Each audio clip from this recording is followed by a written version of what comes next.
Como é que é o sistema? Vocês querem que eu fale ou vocês vão fazer perguntas? Você faz uma pergunta, eu falo. Assim eu fico sabendo sobre o que querem falar. Alguém se arrisca aí, vamos ver. Quem? Mulher é mais ousada em geral. Opa. Já está lá, já tem uma ali, uma levantada.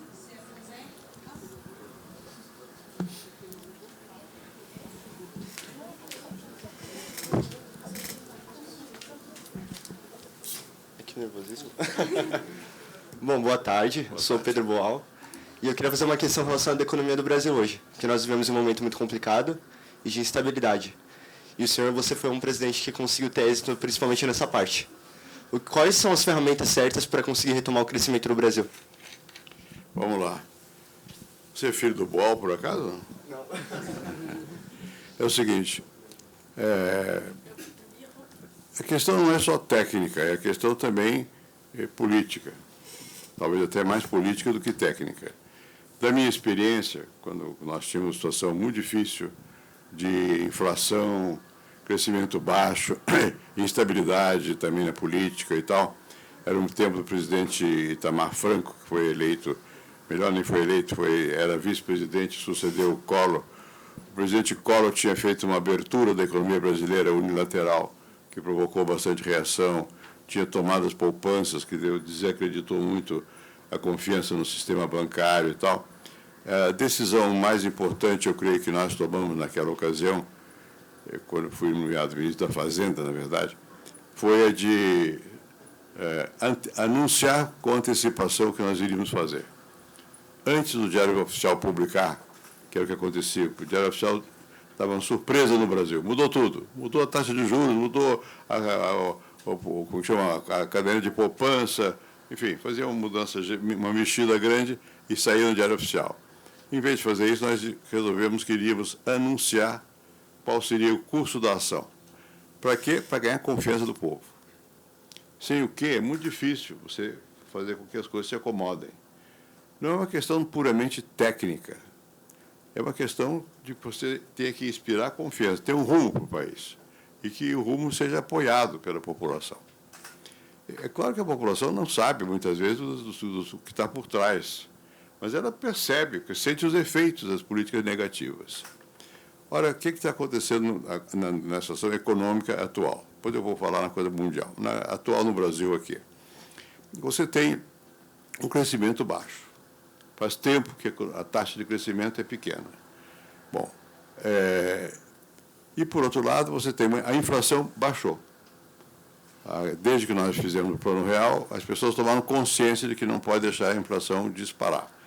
E aí o Banco Central tem competência suficiente, conhecimento e competência para mexer com a taxa de juros e segurar a inflação.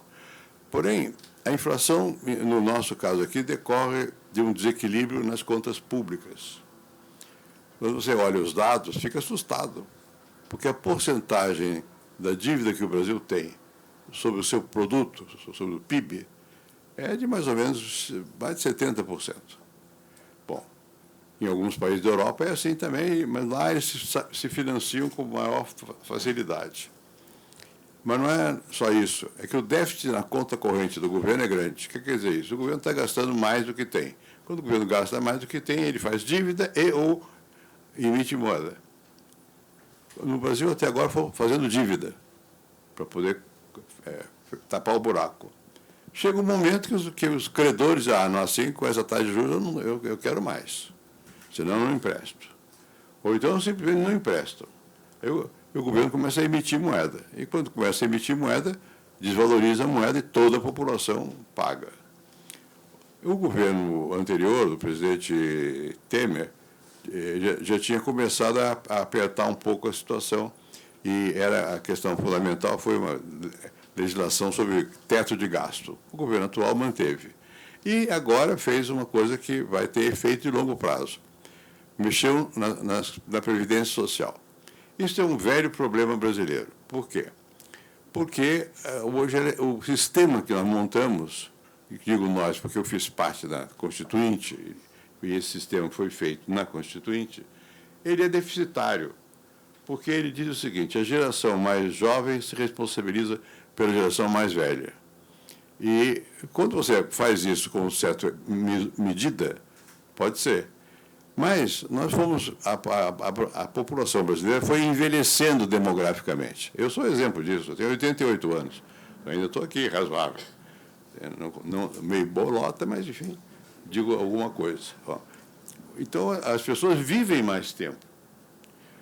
E se aposentam muito cedo. Já era assim no meu tempo.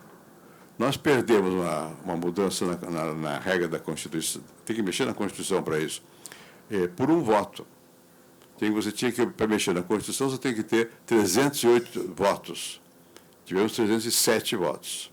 Se tivesse tido 308 lá naquele tempo, o Bolsonaro votou contra, por exemplo. Ele era contra mexer na Previdência. Mas não foi ele o único, não. Muitos votaram contra.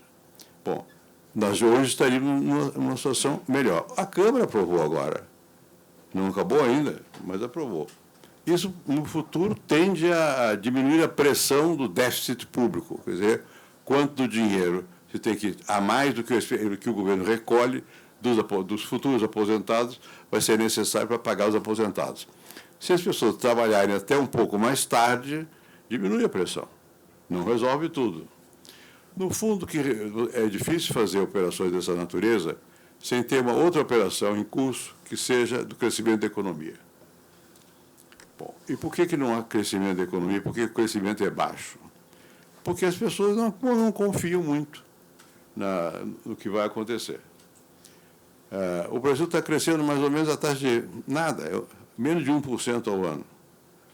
Olha, isso não dá para atender a demanda de emprego das novas gerações. Se você olhar a taxa de desemprego hoje, caiu um pouquinho, mas é mais de 12%. Está entre 12% e 13% da população economicamente ativa. Ou seja, do conjunto das pessoas que estão procurando, que podem trabalhar e estão procurando trabalho. Se você olhar os que desistiram de procurar trabalho já, é mais. Chega a uns 20% por aí. Bom, é muita gente. Não é de toda a população, é da população economicamente ativa. Né? É muita gente, é uma situação social difícil que nós estamos vivendo. Para sair aqui, olhar na minha janela, eu vejo, aí agora não que está muita obra, mas vendo no Engabaú, gente dormindo na rua. E está aumentando, não é? Bom, então você vê que é preciso enfrentar questões delicadas, que requerem crescimento da economia. Por que não cresce a economia? Bom, aí é complicado. A economia cresce, na verdade, primeiro é uma coisa que se chama ciclo econômico. As economias capitalistas, elas oscilam. Tem um momento em que elas diminuem a sua atividade porque tem muito dinheiro e não tem onde pôr o dinheiro. Ou então não tem consumo. Em geral, é uma mistura das duas coisas. Ou não tem consumo para a produção total. Né? Bom, quando você tem aqui no Brasil crescer a 1%, é que os investidores, quem tem dinheiro, olha e diz, não, eu prefiro ficar com dinheiro. Prefere, chama-se tecnicamente, diz assim, eu prefiro liquidez, dinheiro. Dinheiro não é dinheiro, é título, papel. Papel pode ser daqui, se for bem, enquanto é daqui, vai lá, mas depois vai ser do Tesouro Americano, que corresponde a ouro. Pelo menos se imagina que corresponde ao ouro. Então, isso está acontecendo, quer dizer, não está havendo investimento. Crescimento é investimento. Bom, no governo anterior, da presidente Dilma, ela tentou fazer um outro caminho, fazer crescer pelo consumo, que aumentou o salário. Não adianta, porque aí o que acontece? Você consome, aí não tem a produção, força a inflação. E acaba dando um resultado negativo. Então, há um momento, como o que nós estamos vivendo, que, na verdade, vai ter que apertar o cinto para poder crescer. Ninguém gosta de apertar o cinto. Né? Tem que segurar o gasto público. Para despertar confiança naqueles que têm dinheiro para que venham aqui para investir. O próprio governo pode investir e deve investir. Nós temos muitas áreas nas quais o investimento é possível. Infraestrutura, estradas, aeroportos, portos, tudo isso precisa de investimento. Educação. Tem muitas áreas que é preciso de investimento.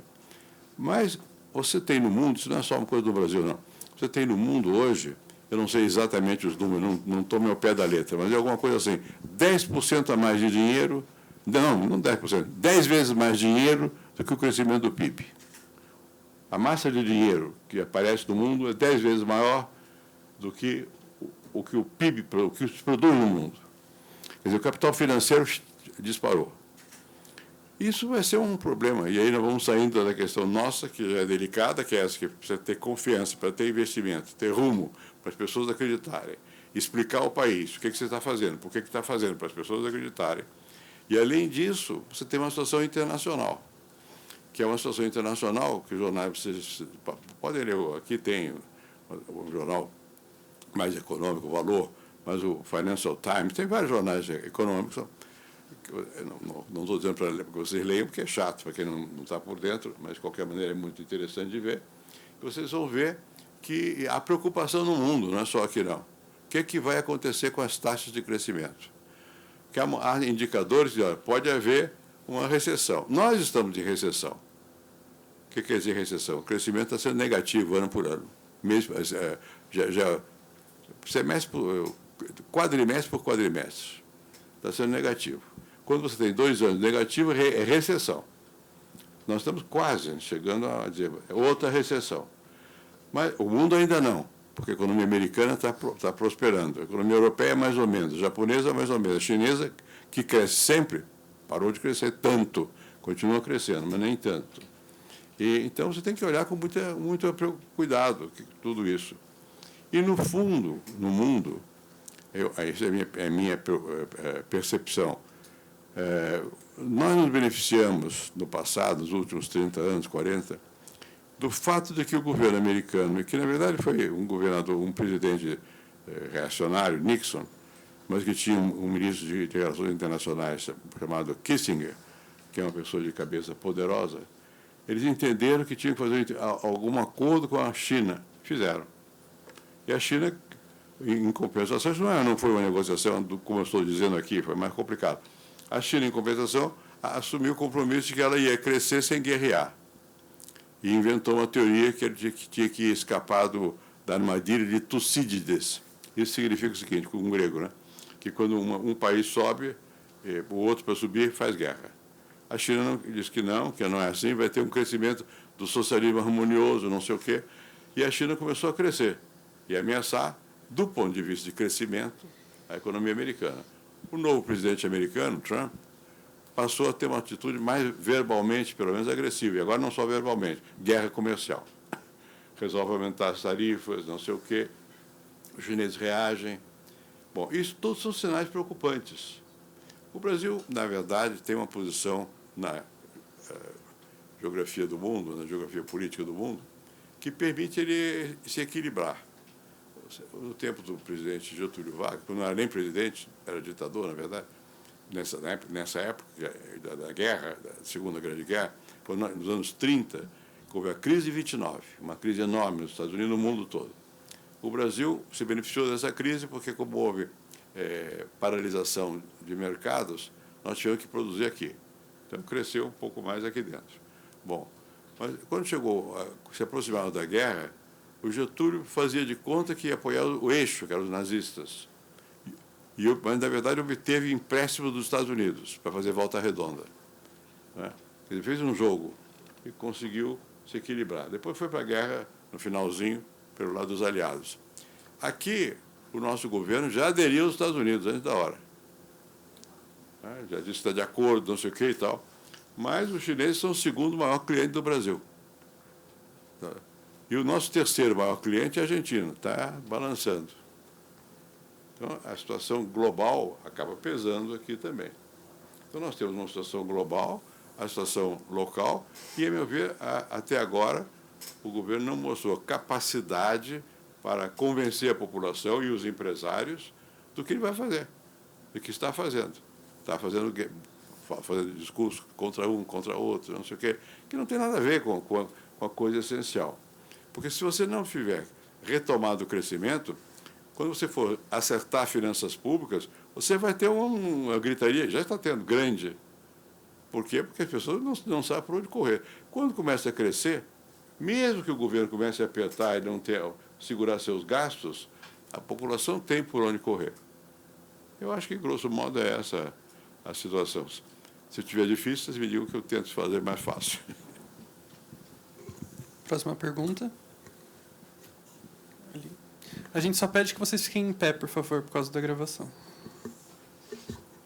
Primeiramente, boa tarde. Também Pedro Reis. Eu queria te fazer uma pergunta, mais voltada agora também à sua formação acadêmica e coisa do tipo. Até os anos 80, mais ou menos, você estava trabalhando mais ativamente com isso e tem vários trabalhos na área de sociologia e coisas do tipo. E eu queria te fazer uma pergunta, qual é a diferença que você sentiu entre a esfera pública, quando você realmente começou a virar presidente e aí depois todos os seus cargos, para essa análise quando você era sociólogo e como você vê essa mudança, né? Porque, pelo menos ao meu ver, criticar é muito diferente de estar lá e estar naquele momento. É verdade. Isso vale para o presente circunstância também. É mais difícil do que as pessoas dizem, né? É fácil falar, é difícil fazer. Bom, na verdade, quando eu vivi na vida acadêmica, eu entrei na Universidade de São Paulo em 1948 ou 49. E cheguei lá, tinha um professor que dava aula de filosofia em francês. Bom, o francês eu sabia, porque eu estudei bastante no curso primário mesmo. Eu tinha professor em casa, eu sabia o francês. Mas não entendia o que ele falava. Porque ele dava aula sobre Kant, que é muito complicado. Tinha um brasileiro que traduzia o tal do Kant, o que ele queria dizer para nós e tal. Não o francês dele, mas o significado daquilo. E depois tinha outros professores que eram bastante... O Florestan Fernandes foi o professor logo no primeiro ano. Ele dava teoria funcionalista, uma coisa sociológica, difícil de entender. Tinha um outro chamado Antônio Cândido Melo e Souza. Esse explicava mais facilmente o Max Weber, a gente entendia alguma coisa. Mas, sobretudo, para quem entrava naquela época na universidade, no meu caso, nós queríamos mudar o Brasil, mudar o mundo, mudar o Brasil, ter mais igualdade, não sei o quê.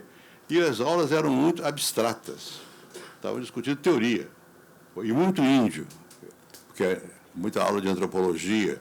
Eu sabia bastante de os antropólogos ingleses que estudavam a África. Bem, e era difícil de você concatenar. Eu venho de uma família que tinha participação política, meu pai, não sei o quê. Então, eu tinha interesses políticos e... Bom, depois eu fui sendo ganho pela universidade. E levei muitos anos dedicado a fazer trabalhos sociológicos. Comecei fazendo trabalhos sobre negros, né? Negros no Rio Grande do Sul, Santa Catarina, em São Paulo. E foi muito importante para a minha formação, não só porque eram trabalhos sociológicos que tinham o seu significado, como porque, por exemplo, estudar a questão dos negros no Rio Grande do Sul era muito interessante do ponto de vista teórico, porque você tinha que ver que lá havia negro trabalhando na charqueada. Charqueada é uma manufatura, na verdade, de carne para exportar. Exportavam basicamente para países como Cuba, por exemplo. E eram os próprios pobres aqui do Brasil que comiam carne de charque. Mas era uma manufatura urbana. E o grosso da escravidão no Brasil, nas Américas, foi no campo. Então havia uma certa diferença. Como é que se dá esse processo, como é que deu a abolição depois, as lutas. Lá no sul, descobriram em Pelotas, que é uma cidade, no arquivo lá de Pelotas, havia um jornalzinho chamado Floresta Aurora, que era um jornalzinho de negros para discutir os problemas deles. E, pouco a pouco, tivemos que entrar em contato com o lado mais pobre da sociedade brasileira. Bom, então, mas na verdade, meu ângulo era estudar. Não, embora a motivação de mudar estivesse presente, mas não era isso. Nós estávamos lá estudando, desenvolvendo trabalhos, fazendo teorias, não sei o quê e tal. Muito bem. Mais tarde, no caso meu, aqui da Universidade de São Paulo, nós vivíamos muito longe da vida política, muito longe. Nessa época, nós queríamos fazer estudos teóricos. E você sabe como era na vida universitária. Teórico, quer dizer, pesquisa também. Mas na vida universitária, quando você descobre uma coisa, você sai gritando, descobri, põe seu nome antes que o outro ponha, não sei o quê. Agora tem internet, você escreve logo na internet, para mostrar que você é o dono daquela ideia e tal. Bom, quando você começa a entrar na vida política, e eu entrei, eu conhecia bastante, porque meu pai foi general, foi deputado, enfim, eu não vou entrar nesses detalhes de genealogia, mas a minha família tinha poder em certos momentos da história do Brasil. E eu sabia, mais ou menos, o jogo do poder. Mas eu estava longe disso. Eu não queria me meter nisso, né? Eu sabia mais ou menos como era. E quando chegou a vida, quem entrou na universidade, foi a política entrou. Por quê? Porque você estava naquela época, num momento em que as massas urbanas tinham crescido. Eu me refiro aos anos 50, 60. Em 60 isso era óbvio, as cidades eram grandes já. O pessoal tinha vindo do campo para migração rural urbana, né? O Getúlio, bem ou mal, numa certa altura, apelava aos trabalhadores. Falava, se dirigia aos trabalhadores, que não tinham papel nenhum até então na vida política brasileira, né? E havia muita greve, começou a haver muita greve, muita coisa, muita manifestação e tal. Bom, a única vantagem de ser velho, não tem nenhuma outra, é que você viu muita coisa, né? Então, você vai vendo muita coisa, vai acontecendo e tal. Bom, então, isso tudo foi sendo registrado, e houve um momento, nos anos 60, em que a política entrou na universidade. Quer dizer, porque havia que discutir. Havia que discutir o que fazer, porque havia a proposta de reforma urbana, não sei o que lá. Veio o Jango, o Jânio com o seu jeitão de apelar também para as massas urbanas, Vila Maria, botava boné de motorista. Começou a mudar o modo de comunicação, passou a ser simbólico. No passado, o grande político era um orador. E o orador fazia o discurso, tinha meio, fim, não sei o quê, e tentava convencer pela argumentação. Quando se passa por uma sociedade de massas, tem muita gente e tal, eu creio que o Jânio foi o primeiro, sem ter consciência disso, talvez, a atuar dessa maneira. Ele, ao invés de falar, ele ia para o comício com uma vassoura, um rato na gaiola, para dizer que tinha muita corrupção, queria varrer a sujeira, né? Ou botava caspa na capa dele para dizer que era pobre, comia pão para dizer que, enfim, emitia sinais simbólicos para poder falar com a população, né? Bom, e esses sinais foram entrando na universidade também. Se vocês lerem os jornais da época, a Universidade de São Paulo, sobretudo a Faculdade de Filosofia, entrava em briga com o governo por verba, por isso, por aquilo. O Jânio também brigava, eu mesmo briguei pessoalmente com ele. Ele era um tipo muito curioso, muito estranho. E, bom, então, mas ainda assim, para mim, no meu caso, era uma visão de fora, né? Eu só passei a ter a noção não, o interesse mais direto quando chegou o ano de 1964. Por quê? Porque em 1964 houve o que chamam de um golpe. Depende de como você... Um diz que é movimento, outros que é golpe, enfim, mas houve um movimento militar que derrubou o presidente, né? Bom, que era o Jango Goulart. O Jango Goulart era uma pessoa estancieiro, de classe alta, como Getúlio, tinha fazenda vizinha, fazenda Getúlio, mas era muito mais rico do que o Getúlio. Só que o Getúlio tinha uma política populista, de integração, de verbalização, apelava muito aos sindicatos, nomeou o Jango ministro do Trabalho, houve uma oposição enorme dos empresários, mas o Jango aumentou o seu salário mínimo em 100%, ficou popular, enfim, ganhou o Jânio a eleição, mas ele era vice do Jânio. Quando o Jânio renunciou, porque o Jânio também era um pouco disparatado, renunciou, tentou dar um golpe sozinho, não conseguiu, e tentou enganar o Congresso, não conseguiu. Ele esperava que o Congresso não aceitasse a renúncia dele, discutisse, e o presidente do Senado, que era o presidente do Congresso, chamava-se Auro de Moura Andrade, foi mais esperto, ele leu uma carta do Jânio e disse, não, isso não se discute, a renúncia é um ato de vontade unilateral, está acabado, acabou. Então, assumiu outro vice-presidente, não sei, o vice-presidente, que estava fora, estava na China, o Jango. Aí o Jango veio e tal. Bom, então o que aconteceu? Nos anos 60, isso era muito visível, essa coisa toda. Bom, E vieram os militares em 64 e derrubaram o Jango. Bom, eu estava na Universidade de São Paulo. Eu não tinha participação política partidária nenhuma. Eu tinha um amigo chamado Darcy Ribeiro, é um grande antropólogo. O Darcy era amigo mais do minha mãe, meu pai, meu cunhado que trabalhava com ele, que era antropólogo também, lá no Rio. Eu até conversava mais com ele na praia. Meu pai era deputado, tá? Ele morava no Rio, tinha casa na Copacabana, não sei o quê. Bem, e os militares, quando tomaram conta, ouviram conversas minhas com o Darcy pelo telefone, conversas anteriores ao golpe, em que o Darcy vinha a São Paulo e dizia: se você vai a São Paulo, vai com cuidado, porque está havendo ataques e podem te atacar. Bom, e havia um grupo do Brizola, chamado Grupo dos 11. Eu tinha horror do Brizola, nada a ver com o Brizola.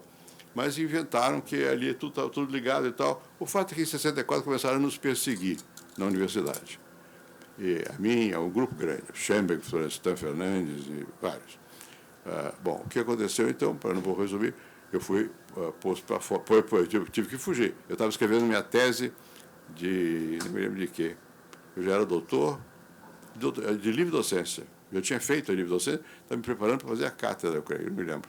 Enfim, eu tinha poucos anos, 30 e poucos anos, mas já tinha corrido muito na carreira, e eu fui para a Argentina.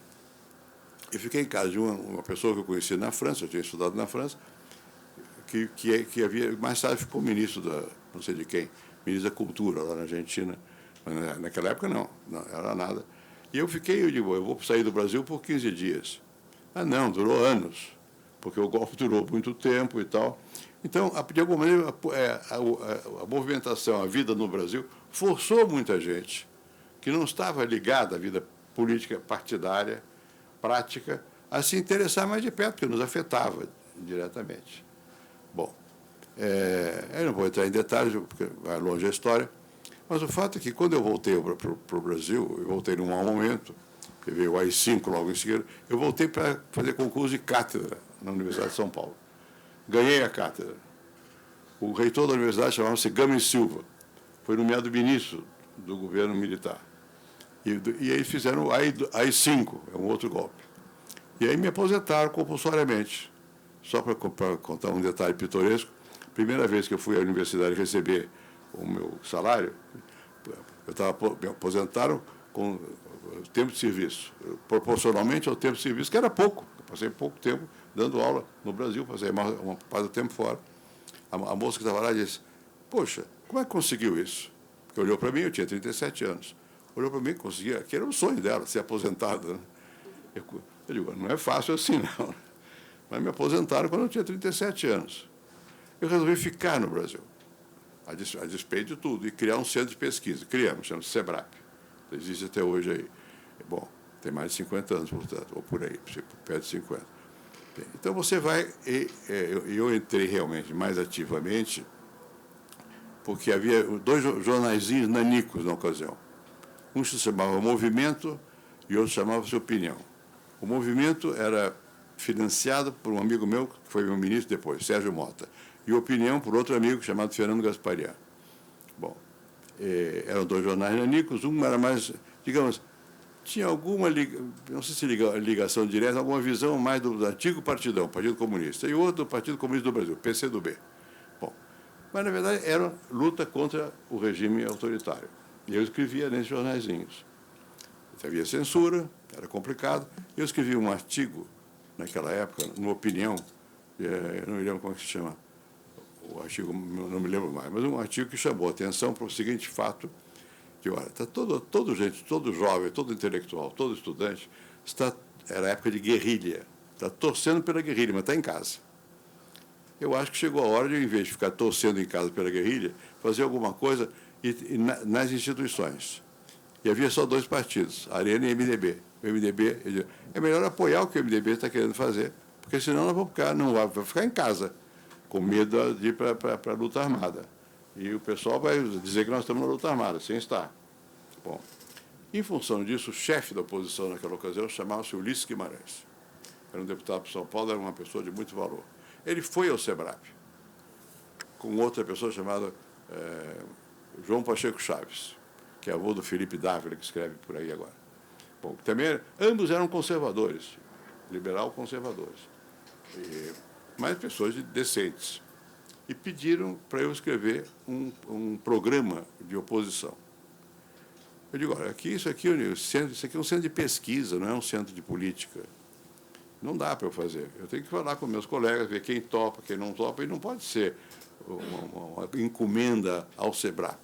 Quem aderir, faz. Alguns aderiram, alguns ficaram famosos depois, Chico de Oliveira, Bolívar da Bonif, Francisco Verfort. Alguns aderiram, Maria Hermínia, Tavares de Almeida, aderiram, fizemos o programa, aí fomos para Brasília, para levar o programa, para casa de uma pessoa chamada senadora Amaral Peixoto, que depois foi meu colega no Senado, que era genro do Getúlio. E lá estava um outro senador, mas não vou dar os nomes, porque não adianta para vocês. Bem, para nós aquilo era velharia, como sou eu hoje. Bom, e para nossa surpresa, eles estavam de acordo com o que nós escrevemos no programa. E esse programa serviu de base para os programas modernos do Brasil. Por quê? Porque nós discutimos, como eu era sociólogo, e nós estávamos no Centro de Pesquisas Sociais, ele falava da questão das mulheres, da questão do negro, da questão do índio, da questão sindical, e não só do crescimento da economia, não só da ditadura, não só da questão política, enfim. Acontece que, nessa época, o Ulisses Guimarães fez uma campanha chamada anticandidatura. Havia controle militar e a eleição do novo presidente era por que ele chamava de colégio eleitoral. Era a Câmara, mais o Senado, mais alguns representantes de assembleias provinciais, e quem decidia mesmo era o Estado-Maior do Exército. Bom, era assim que funcionavam as coisas. O Ulisses resolveu ser anticandidato. Ele ia perder no colégio eleitoral, mas fez campanha. E tomou coragem. Enfim, não é tão simples assim. Então, pouco a pouco, eu fui penetrando, e mais tarde o Ulisses me pediu para eu ser candidato a Senado pelo MDB, que era o partido dele. Só tinha dois, Arena e MDB. Só que na época havia o chamado sublegenda. Cada partido apresentava até 3 deputados, 3 senadores, não deputados, 3 governadores, 3 senadores e tal. Até 3 senadores, deputado não me lembro, governador não me lembro, mas senador eram 3. O PMDB iria ter 2. Um era o Montoro, para ganhar. O outro era eu, para ajudar. Bom, a convenção e tal, e o que aconteceu é que ganhamos aqui em São Paulo, a chapa do PMDB. Portanto, o Montoro virou senador. Eu não sabia que, automaticamente, eu seria suplente dele. Porque eu tinha um suplente e ele tinha outro. Mas, pela regra daquela época, o segundo colocado na disputa do partido que vencesse era suplente de quem havia ganho. Então, eu virei senador suplente do Montoro. E fui para os Estados Unidos para dar aula em Berkeley. Bom, quando eu estou lá, o Montoro tomou a decisão de ser candidato ao governo de São Paulo. Aí eu virei senador. Ele ganhou o governo, eu virei senador. Depois eu ganhei por minha conta também mais vezes o Senado. Bem, qual é a diferença, logo que foi a pergunta sua, que você sente? Eu disse aqui que a vida acadêmica, você logo escreve seu nome debaixo da sua descoberta. E eu fiz. Na vida política, você tem que fazer com que os outros pensem que cada um é que fez. Se você sair gritando, eu vou fazer, não vai funcionar. Você tem que deixar que cada um acredite que está sendo parte. É outra lógica do jogo. Não é? Por outro lado, na vida acadêmica, você tem a verdade, o certo e o errado. Na vida política é mais relativo, o que é certo e o que é errado. Tem interesses. Como é que você faz? Você quer ter o resultado, você precisa ter voto. Você precisa ter voto, você tem que ter voto de muita gente que não pensa como você. Quando pensa da mesma maneira, você não precisa se aliar, porque já é igual. Tem que se aliar com os desiguais. Quando você não tem democracia, também é assim. Pega o governo militar. Só que as alianças são fechadas, ninguém sabe. Então, as lógicas são diferentes. E você tem que, no começo, eu apanhei bastante. Você apanha quando entrar na vida política porque não entende o jogo, porque você tem outra concepção sobre o que é o certo, o que é o errado, e também porque você tem que entender que, sobretudo no Brasil, você tem que ter contato com a população. Eu fui criado como professor. Né? O professor tem contato com o aluno, mas é assim, eu estou aqui, vocês estão aí. Naquele tempo, ninguém me chamava de você, nem eu chamava. Senhor para cá, senhor para lá. Bom, quando você é político, todo mundo te chamar pelo teu nome. E vão chegar perto de você, e vão te pegar. Isso pode parecer simples, para quem não está habituado, não é nada simples. Você tem que se entregar. E eu comecei a observar, como eu sou pesquisador, sociólogo e tal, a ver como é que se comportavam os grandes políticos da época, né? Pega uma pessoa que sempre teve briga comigo, Antônio Carlos Magalhães. O Antônio Carlos ia para o comício lá no interior da Bahia, ele era gordão e tal, ele não sabia bom, não era bom de falar, mas quando terminava o discurso, ele ia para o meio do povo, mão assim, para o pessoal beijar. Para mim, beijar a mão, deixar a minha mão para beijar, é uma humilhação do outro que vai beijar. Não dá para aceitar. Depende de que região, né? Bom, mas o fato é que você tem que ter uma ligação mais direta. Aí, quando eu virei presidente, eu via os meus seguranças, tem aglomeração popular, o carro vai para o outro lado. É o contrário, o político quer ficar perto do povo, não quer ficar longe. Não tem. Quando você está formal, a coisa é diferente. Enfim, você tem que entender o jogo da vida, como é que se desempenhar. Não é fácil, nem é para todos. Depende de como é que você consegue, não consegue, etc. Mas foi assim. Então, a lógica é diferente, né? O tipo de relacionamento também é diferente. O professor não se entrega aos alunos no sentido que o político se entrega no comício. Eu uma vez estava num comício aqui, me lembro mais ou menos, Suzano, era num teatro, e caí na besteira, tinha uma mulher que chamava, por gentileza de baixar. Bom, ela teve um ataque histérico e me grudou. Aí tem que vir alguém para bater nela, para largar, né? Bom, mas o político gosta de tocar, de ver. Então, pelo menos deveria gostar, de ter voto. E também, bem ou mal, os políticos conhecem de outra maneira a realidade, porque vem por esse ângulo da eleição, do seu voto, não sei o quê, mas são obrigados a conhecer a realidade. Eu conhecia a realidade brasileira como pesquisador, porque andava em favela, né? O que não era habitual, naturalmente, na minha classe, mas tinha que ir para a favela. Então, é diferente. Não é a mesma coisa você ser intelectual e você ser político. E tem choque. Você entra na pessoa, dá choque. Quer dizer, qual é a lógica que você vai seguir? Como é que você faz, né? Eu nunca consegui ser integralmente político. Eu sempre, ao mesmo tempo, tentava analisar, até hoje, né? Tento entender, não sei o quê. O político não precisa entender, ele tem que intuir, sentir, avançar, tocar e ter a maioria, ou ter apoio do outro, relação de simpatia. O intelectual pode ser muito antipático, se ele for muito bom, vai fazer o quê? Ele ganha, né? O político não ganha se não tiver capacidade de empatia com o outro. Então, são lógicas um pouco complicadas. Às vezes dá certo, às vezes não dá certo. Às vezes se aprende também. Senão ninguém nasce sabendo, você aprende. Então é isso. Mais uma.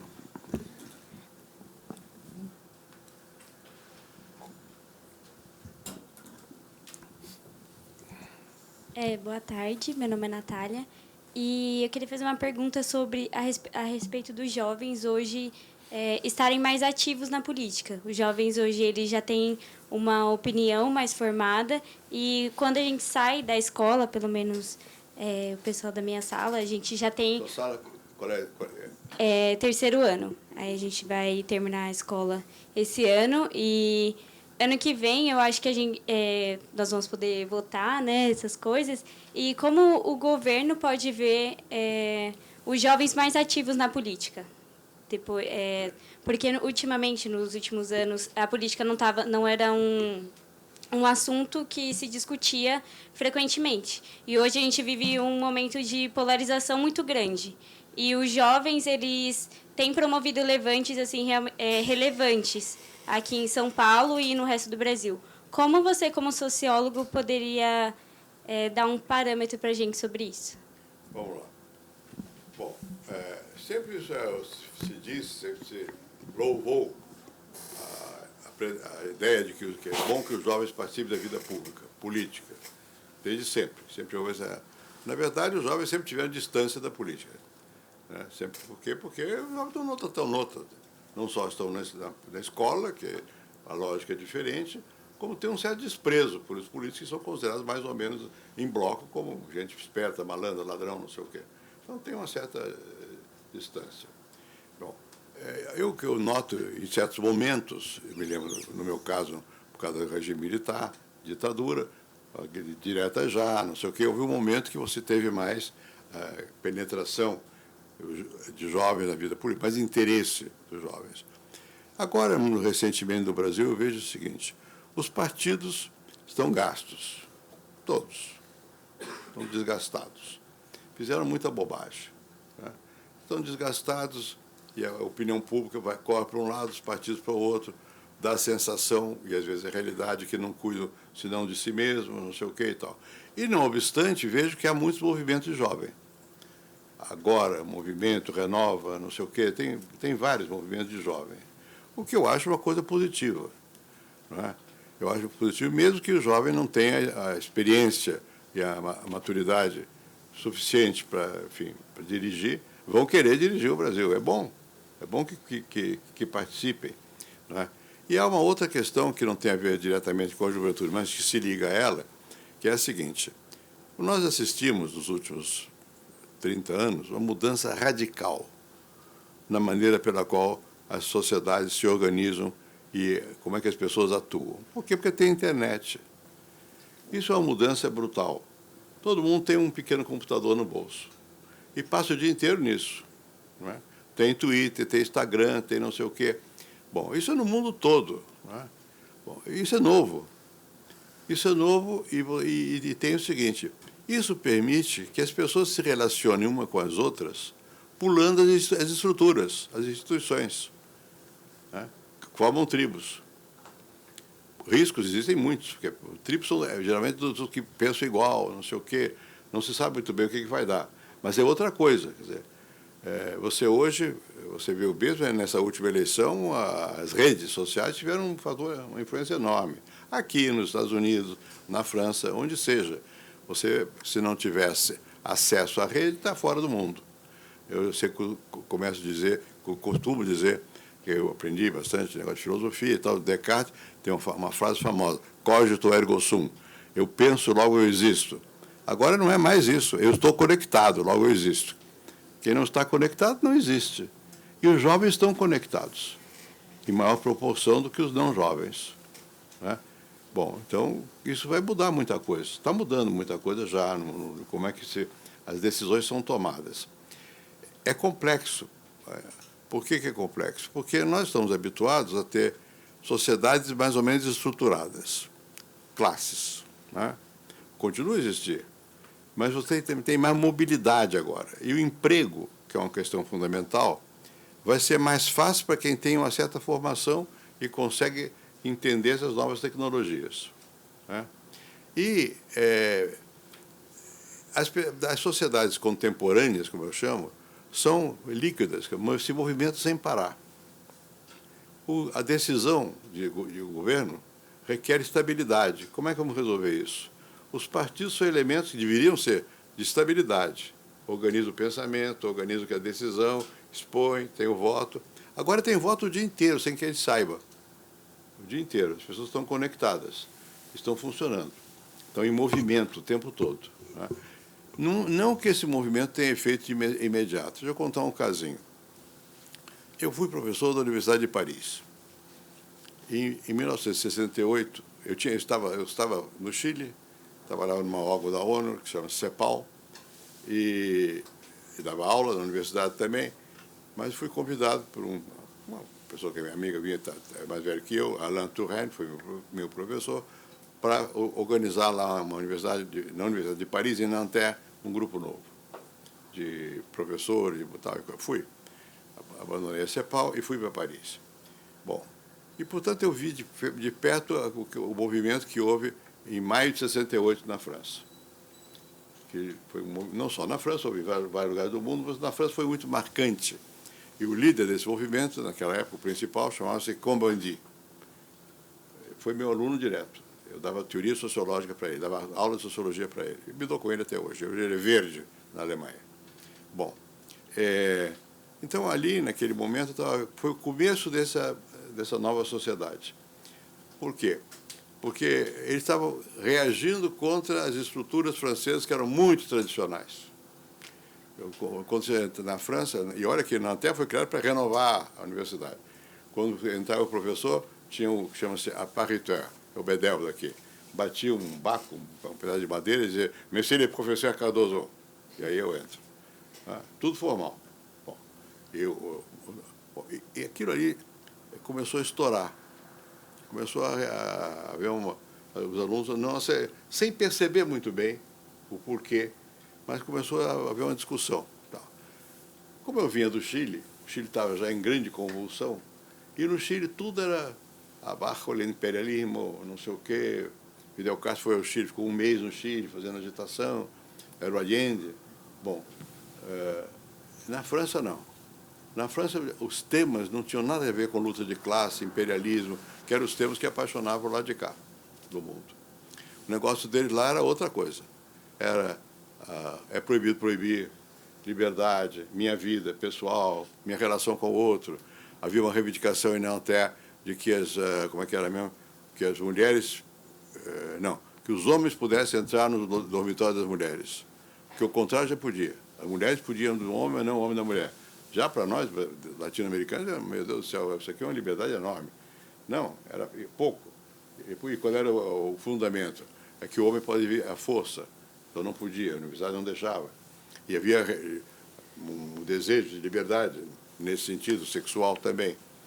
Até que um dia foi visitar, na Nanterre, um senhor chamado Missoff, que era ministro da Juventude e dos Esportes, para inaugurar uma piscina. E esse rapaz, Combandi, tinha uma namorico com uma sobrinha do Missoff. Então se exibiu.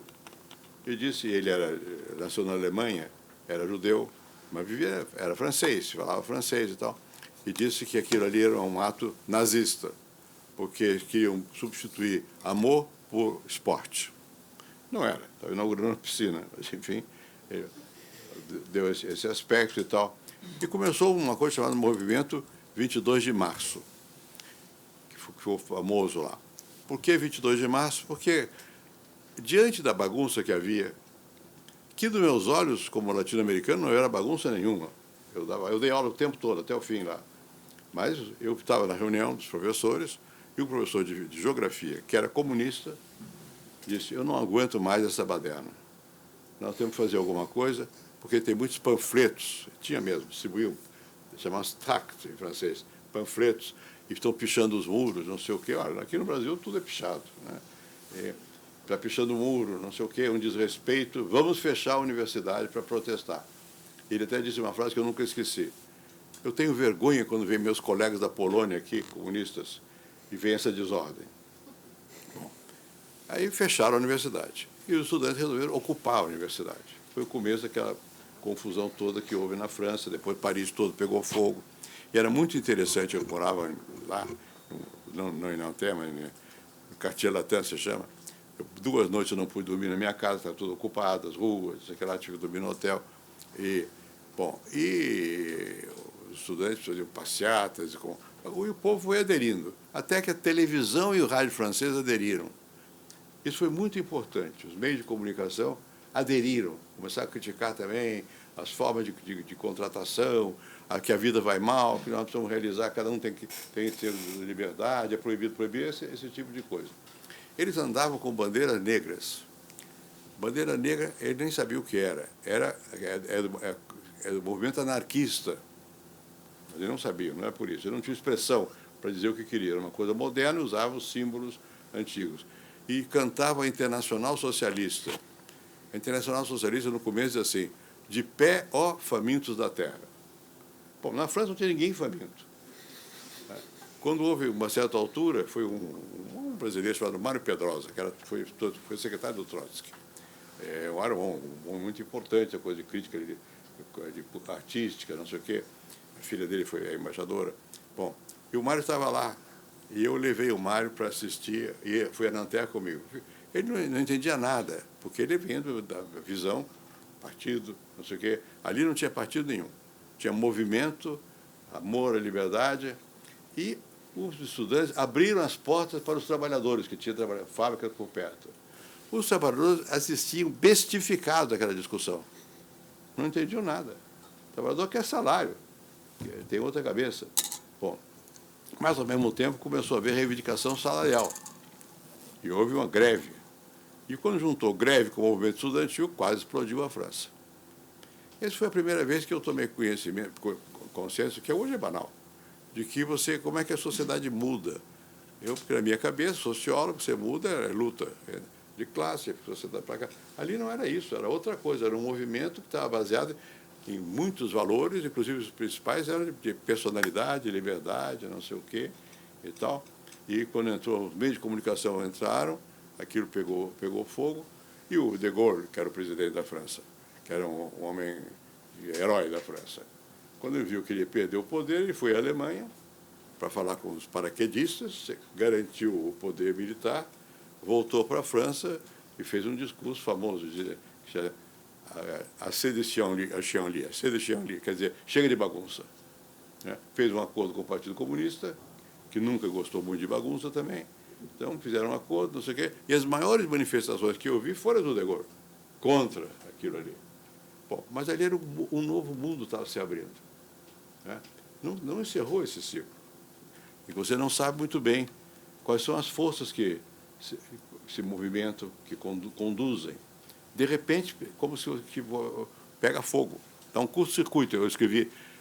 Mais tarde, eu fui presidente da Associação Internacional de Sociologia, e quando eu fui passar a presidência para uma inglesa, na Índia até, eu fiz um discurso sobre isso. Escrevi um texto dizendo, olha, eu aprendi outras teorias de mudança social. A sociedade agora muda de outra maneira. Pega mais recentemente, nosso caso aqui, a greve de ônibus. O estudante não quer pagar mais o ônibus. A greve dos caminhoneiros. E daí pega fogo. Você tem um fio desencapado, e não precisa ser a luta direta contra a burguesia pelo operariado. Existe também, mas não é só aí. Tem mais coisas, muitas outras dimensões. E agora eu acabei de falar com vocês sobre a internet. Nós não sabemos muito bem. Eu tenho procurado saber, eu não sei o que vai acontecer. A França está todo dia, tem lá o movimento dos jalé jaune, colete amarelo. Vão lá e quebram tudo. Uma certa insegurança, um certo medo. Medo do quê? Medo do futuro. Não está claro o que vai acontecer. Vai ter emprego para essa gente? Como é que vai ser? Como é que eu vou viver no futuro? Então, isso não está consciente, mas está subconsciente. Nos Estados Unidos fizeram um movimento chamado Occupy. Eu fui lá, ocuparam as praças, não sei o quê e tal. Bom, então é isso. Quer dizer, nós estamos vivendo uma transformação grande da sociedade. Tudo que nós aprendemos vale até certo ponto, mas até certo ponto tem que pensar como é que vai ser o futuro. Não está claro. Eu acho que dei uma resposta longa, mas no fundo é isso. Mais alguém?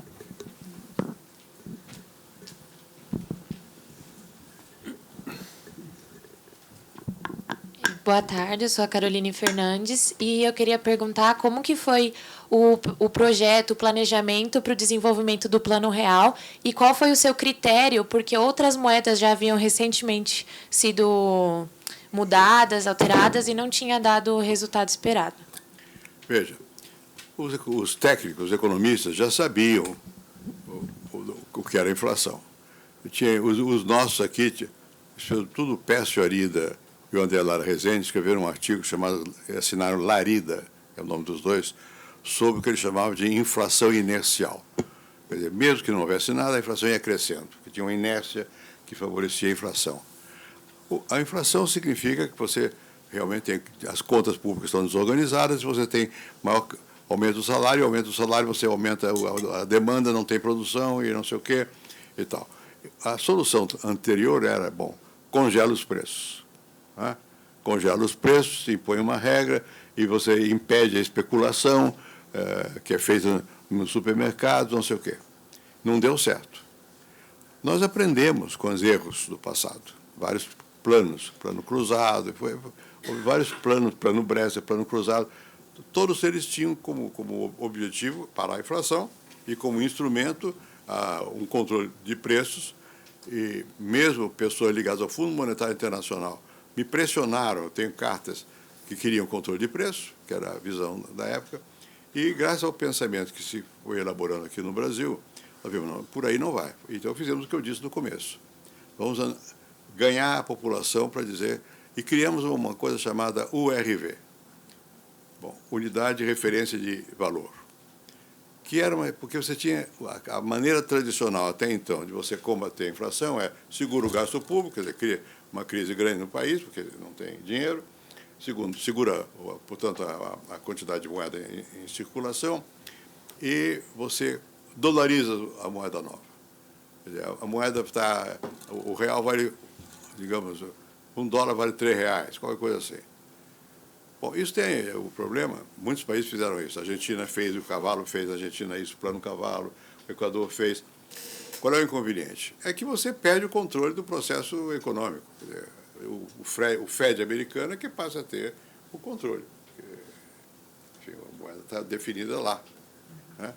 Na Europa é um pouco isso, que os europeus estão brigando agora, porque tem o euro, e o euro, no fundo, é Bruxelas, e Bruxelas define o preço da moeda, e a França fica com raiva, não sei o que e tal. Então, agora, a Inglaterra quer fazer o Brexit, em parte, por isso. Bom, em parte. Então, aqui, nós inventamos um sistema de, ao invés de fazer a ligação com o dólar, fazer a ligação com uma moeda virtual, que foi chamada Unidade Real de Valor, URV.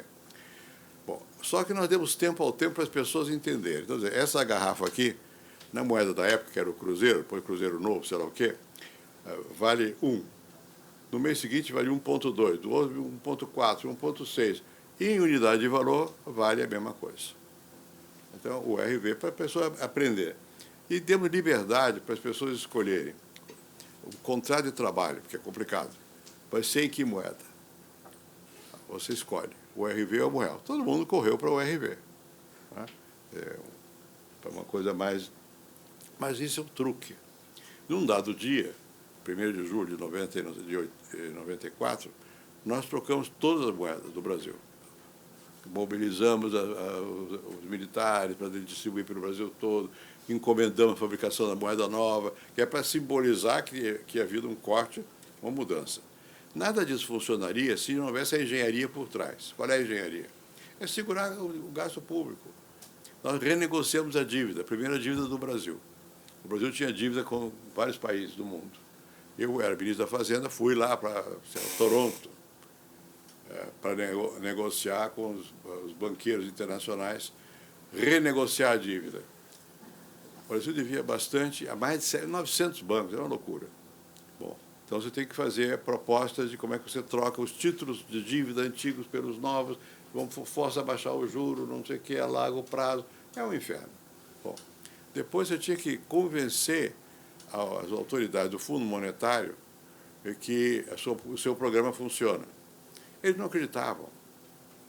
O representante do Brasil no Fundo Monetário era um primo do Kafka, do escritor Kafka, chama Alexandre Kafka, um tipo de muito valor. Eu fui lá, ele me disse, olha aqui, não dá, eles não vão acreditar porque a sua equipe é muito jovem. Era mesmo, né? É muito jovem, não vão acreditar e tal, você tem que ir por outro caminho. Bom, aí eu me vali de que eu tinha relação pessoal com o Clinton. Nem com o Clinton, nessa época eu nem era tanto, porque eu era ministro ainda. Mas eu tinha relação pessoal com o cara que era o chefe do FMI, que era um francês. Candesu se chamava ele. E Rocard é um outro francês que era meu amigo, que foi primeiro-ministro da França. Conhecia muito o Candesu, e o Candesu era católico de esquerda, ninguém sabia disso. Bom, eu fui lá falar com o Candesu para convencer o Candesu que o plano nosso ia dar certo. Ele disse, olha, eu estive pensando em vocês e escrevi, me mostrou, escreveu em francês uma carta, eu falei em francês com ele, isso ajuda muito. O francês gosta dessas bobagens e tal. O Candesu se convenceu e ele me disse que ele iria me dar uma carta recomendando aos bancos que aceitassem o nosso projeto. Bom, mas aí, como ninguém nasceu ontem, eu já tinha tomado uma decisão, sem informar ninguém, a não ser o Malan, que era o presidente do Banco Central, que nós devíamos começar a comprar discretamente dólar, para ter dólar. Discretamente, porque senão o dólar sobe. Isso tem que assumir a responsabilidade. Eu não contei ao presidente da República, que era o Itamar, porque o Itamar falava. Então, eu disse ao Pedro, ó, Pedro, só nós dois vamos saber desse negócio. Aí ele me deu dor de cabeça, porque eu fui para o Senado, tinha um senador meio desaforado, eu já era senador, então não tinha medo. Um senador meio desaforado, que não sabia que inteiramente das coisas, mas sentia mais ou menos o que estava acontecendo. Nós tínhamos dólar. Então, quando eu digo, olha, mas acontece o seguinte, se eu não tiver uma emissão de títulos do Banco Central Americano, do FED, que sirvam de lastreamento para as novas dívidas, os bancos não vão aceitar. Aí o Candecil me disse, você já tem. É verdade, nós já tínhamos. Fomos comprando pouco a pouco sem ninguém saber. Mesmo assim, eu fui procurar o ministro da Fazenda americano, que era o Larry Summers, o professor de Oxford, de Harvard. Bom, o Larry só queria saber se eu ia ser candidato a presidente da República ou não. Eu digo, bom, eu não estava pensando nisso naquela ocasião. Mas se eu disser que não, ele não vai acreditar no plano. Eu disse que era. E ele fez uma aposta. E aí ele me disse também que eles já sabiam que nós tínhamos feito essas compras, portanto, nós tínhamos lastro para fazer a troca das moedas. Eu nunca fui, acho que eu nunca escrevi, mas foi feita a troca das dívidas, alongamos a dívida, não sei o que e tal. Só que tinha que fazer a mesma coisa aqui dentro, porque os estados brasileiros tinham bancos. E esses bancos acabavam sendo emissores. O Estado de São Paulo tinha o Bradesco, o Banespa, e aí ia. Bom, então eu comecei a fechar banco. Fechei depois como presidente também. É difícil fechar banco, porque está tirando a liberdade do governador de emitir, porque ele pega empréstimo no próprio banco. E depois, quando não paga, o banco de redesconta no Banco Central. Termina no governo federal. Então você tinha que segurar isso aí. Levou anos para fazer isso. Estados e municípios. Não. Então, a URV serviu para mostrar ao povo, olha, pode haver uma moeda estável. A negociação da dívida deu permissão para você avançar nessa direção. E depois foi tempo para você apertar os parafusos e renegociar com estados, com o município, o orçamento. O orçamento era uma loucura no Brasil. Porque o orçamento tem que... Qual vai ser a inflação do ano que vem? Você tem que imaginar qual vai ser. Né? Você imaginava, não, vai ser 20. Chega na Câmara, a Câmara quer mais gasto. Ela diz, não vai ser 20, não vai ser 30. Então aumenta a entrada de dinheiro fictício. Só que gasta. E aí o governo tem que emitir. Então você tem que parar, tem uma política de segurar as coisas. Isso foi o que nós fizemos com o Plano Real, basicamente. E explicar ao povo e, ao mesmo tempo, negociar lá fora, negociar aqui dentro, para botar mais ou menos em ordem as coisas. Leva tempo. Fizemos reformas, a reforma da Previdência perdemos, outras reformas avançaram. Não é? É complicado. Não é uma coisa assim, é um processo, não é um ato. E não é uma pessoa iluminada. Tem que convencer, tem que ser um grupo. E nós tínhamos o que chamavam equipe econômica. Né? Eu sempre fui um pouco ambíguo entre economia e sociologia. Eu fui professor da faculdade de economia no começo da vida. Então eu sabia alguma coisa. Eu sei ler economia, mais ou menos. Se puder equação complicada, eu não sei. Bom, mas eu dizia para eles, olha, quando nós estávamos fazendo o plano e queriam me começar, eu digo, esquece essa equação, porque eu tenho que falar para o país. Eu não vou entender esse negócio. Traduz. O que vocês querem dizer com isso? Bom, então, mas foi assim que se fez o Plano Real. Aqui precisaria a mesma coisa. Eu preciso de um ministro, ou de um presidente, ou de alguém, um líder, que junte gente competente e que convença o país de qual é o caminho. Não adianta você fazer certo, não há certo em política. Política depende dos outros concordarem com você. Se não concorda, faz o corpo mole. E também você tem que ter, ao mesmo tempo, você tem que ser duro, às vezes. Eu me lembro de dificuldade enorme que eu tive com um amigo meu, Mário Covas. O Mário ia ser eleito governador de São Paulo. Eu ia ser eleito presidente da República. Na véspera da eleição, eu fui à casa com ele, eu e o Mário, à casa do Dom Paulo Arnes, que era o cardeal, nosso amigo, com consideração por ele e tal e coisa. Quando saí de lá, eu disse, olha, Mário, amanhã eu vou ser eleito presidente, você vai ser eleito governador. Ele sabia que não ia, ele foi para o segundo turno. Digo, nós vamos ter que intervir no Banespa. Intervir no Banespa significa tirar a liberdade do governador. O Mário ficou zangado. porque ninguém quer perder liberdade. Mas o Mário entendia e ajudou muito, porque ele entendia as coisas, ele era o homem correto. Então, esse foi uma das menores dificuldades. Outros não entenderam, mas eu também, ele não tinha força política, eu atropelava, fazia, né? É claro. E, enfim, é isso. A última pergunta.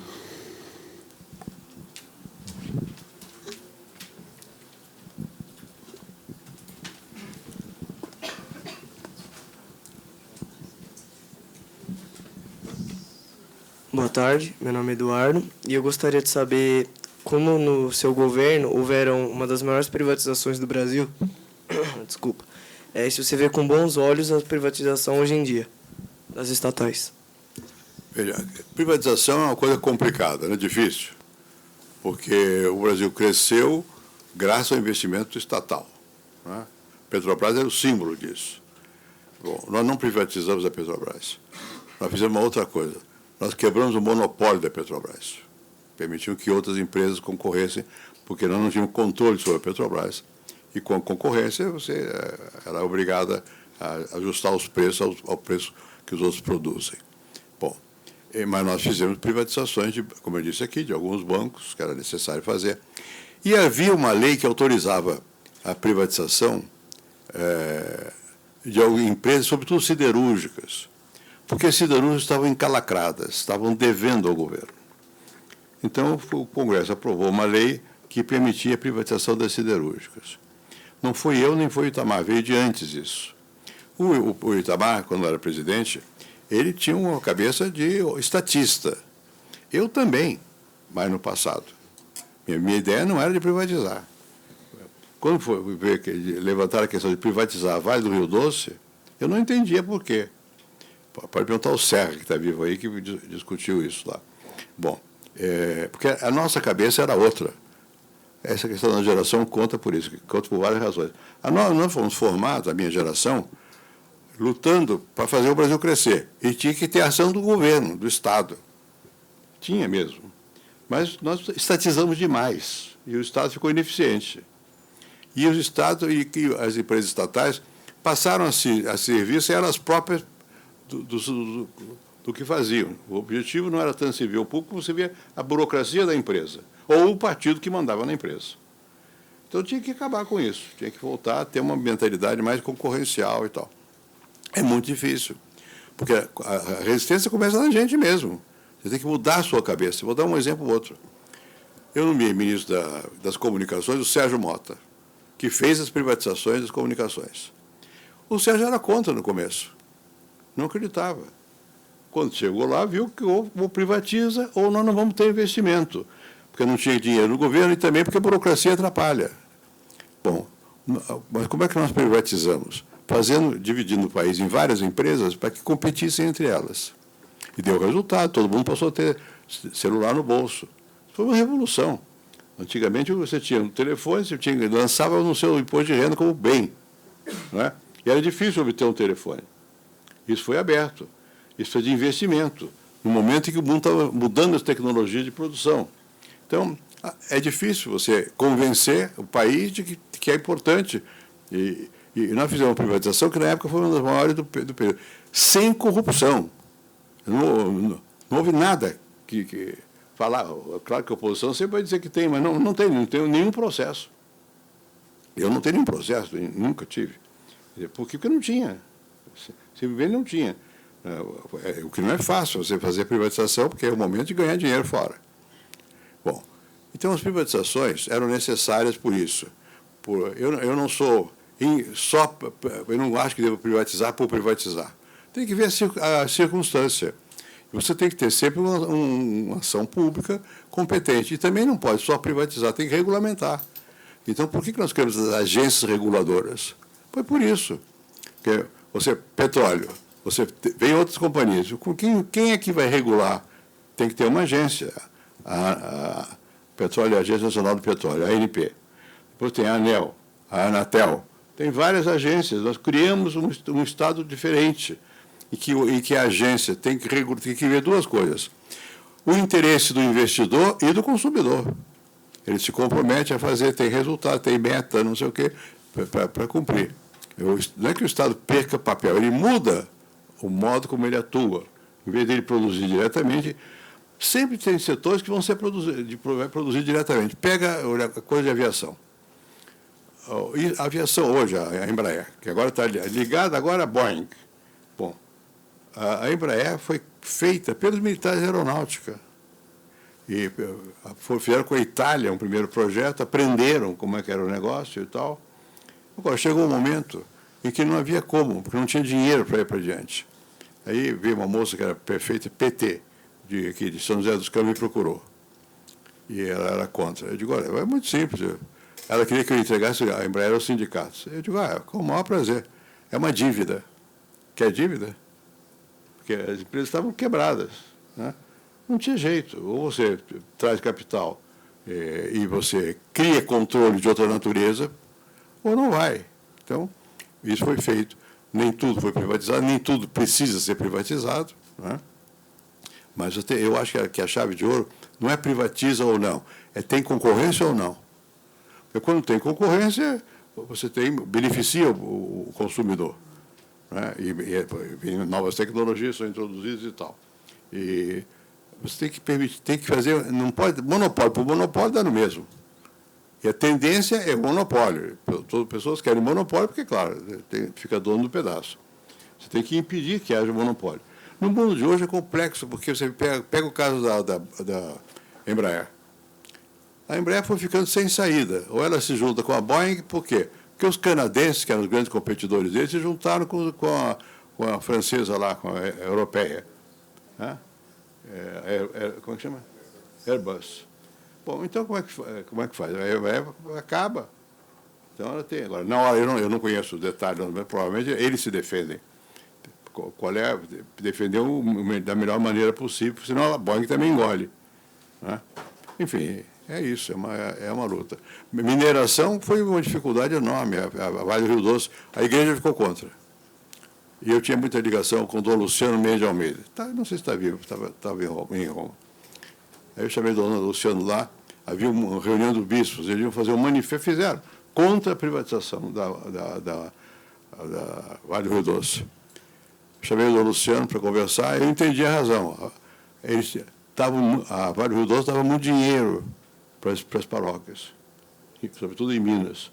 Eu mandei botar uma coisa lá na privatização que se mantinha, não me lembro como que chamei, eu inventei lá um nome, para poder dar o dinheiro para as coisas. Enfim, isso aparecia como se fosse uma luta. Eu digo, Dom Luciano, o que faz a Vale do Rio Doce? Ela cava buraco, faz pedra, pega a pedra, põe no navio e vai lá para fora. O que tem Deus a ver com isso? É isso que a Vale do Rio Doce fazia. É uma grande companhia de logística. Ela sabia transportar, ela é uma grande companhia. Mas não tem razão para se ser estatal.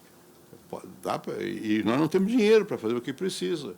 Então tem que fazer. Então é isso, é uma luta contínua. E tem que explicar. Porque as pessoas não sabem. Então, quando não se sabe, você é manipulado por ideologia. Um para cá, outro para lá, o que é bom, o que não é. É o que me interessa, o que não me interessa, mas aparece de outra maneira. Né? Acho que o papel de quem governa é zelar pelo interesse público. Não pode ser zelar pelo interesse privado, nem de uns nem de outros. Interesse público. É melhor ou não é para o público? E não é fácil saber qual é o interesse. Você erra muitas vezes. Ninguém é Deus, erra. Mas tem que estar preocupado com o interesse público. Né? E tem que ter certa noção das coisas. Se não está preocupado, pensa que é do interesse público e faz bobagem. Todo mundo pode fazer bobagem, mas tem uns que repetem demais a bobagem. Né? Eu espero que agora a gente aprenda. Vamos ver.